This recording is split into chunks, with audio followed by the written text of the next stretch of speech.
Welcome back to Design Bundle's YouTube channel. If you guys are new here, my name is Crystal, and today I'm going to show you guys how to apply HTV iron-on to a t-shirt using your mini Cricut Easypress. So this is quite a big design for this little bitty guy, and I want to see, can you do it? Can it be done?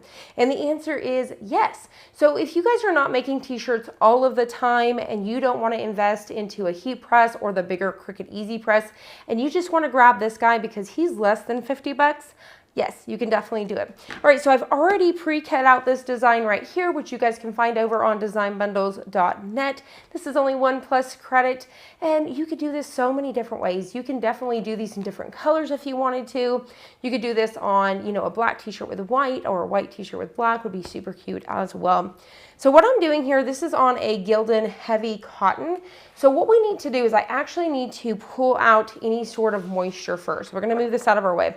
So even though we're using this little guy right here, we don't wanna skip that step. So I've got my t-shirt, I've got my Cricut pad here, and then I've got my little mini Cricut Easypress. So I've already got this on high, so I've turned it up high, so you're just gonna turn it on right here, and you're just gonna hit it 1, 2, 3. It's red until it's heated, and it turns green. I've already preheated ours for us today.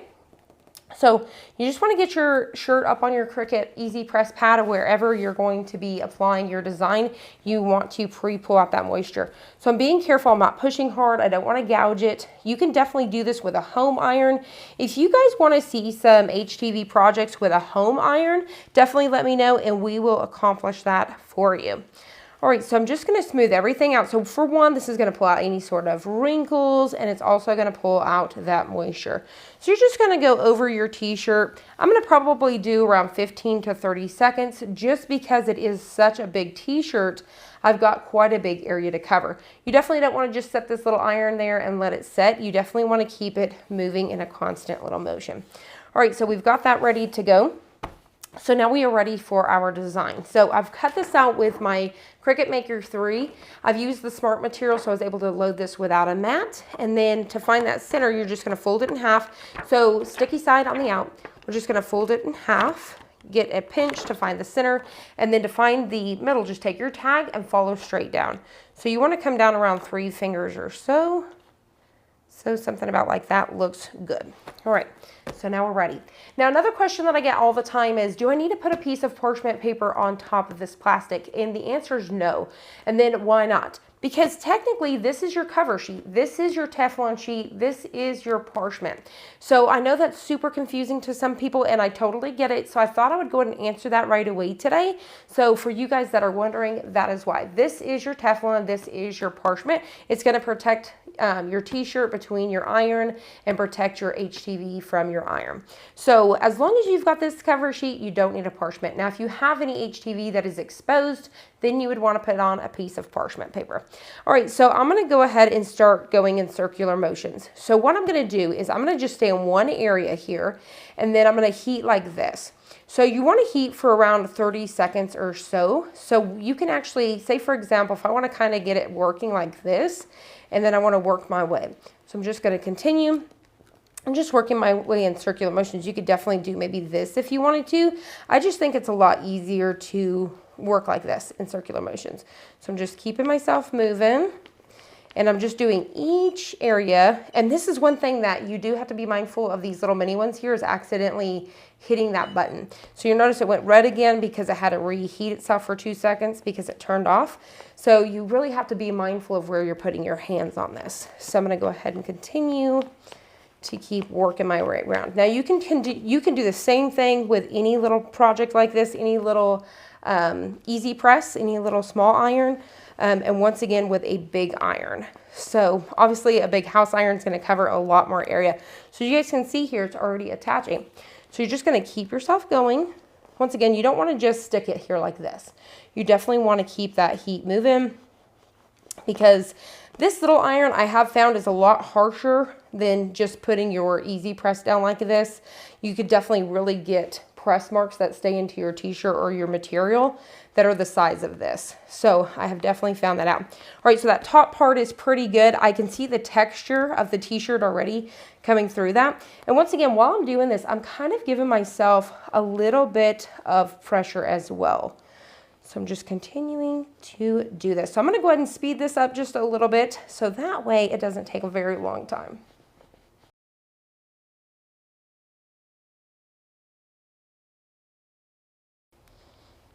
Okay, so I'm on my last big letters here. The bigger letters are so easy too because it pretty much covers the entire design.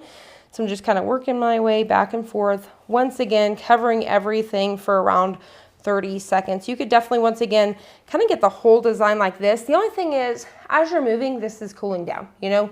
So it's just better to kind of stay in one area and then move on to the next.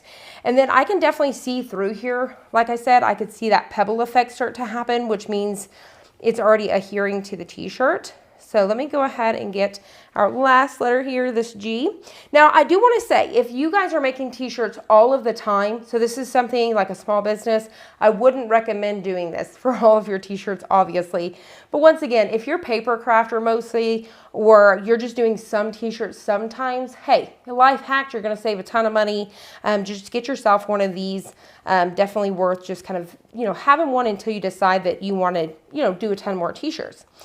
All right, so I think we have everything. So what I'm going to do is we're going to start. So I'm going to go up here to where I have already pressed first and work my way this way. So I'm going to go ahead and go through here. If anything is coming up with me, I'll go back to that particular area and I'll press again. So I think everything looks good. I'm going to go ahead and move that out of our way. What I'm going to do for one last measure here is I like to take a piece of parchment paper on here and then just go over everything one more time. So I'm just really kind of pushing this time, not sticking in an area for a particular amount of time. I'm just kind of pressing this time. Nothing too crazy where I'm gouging, just kind of pressing down a little bit and smoothing everything out. This really kind of helps get a direct contact because this right here is such a thick piece of plastic, so heating through it, but this is going to heat through here a lot faster. So you could always do a tack down if you wanted to, like I always talk about in the videos, or you could definitely do the whole thing like I just did and then just do a final go over. This is just going to give you that one last oomph of heat, if you will. And there we have it. So I can see the texture coming through here. I'll kind of bring it up so hopefully you guys will be able to pick that up. I don't know if you guys can, but you guys can see that we were able to pull this off. Now, something that Cricut does recommend is flipping your garment over and pressing again for another 15 seconds. So you definitely don't want to skip that step here. But as you guys can see, I'm not staying in one small area like I was before. I'm just going over just like an iron. So just back and forth. And I'll do this once again for around 15 seconds. So I'm just not pushing down. I'm not tearing up the t-shirt or anything. You don't need parchment paper. You're just heating up the adhesive for this HTV from the backside. This is just going to help it adhere to the garment a lot better and last a long time. So there we go. You definitely don't want to skip that step. And there you guys have it. We made our very own t-shirt using this little guy right here. So I hope you guys enjoyed this. I hope you found it helpful. If you did, please hit the like button down below and subscribe. And I'll see you guys on the next one.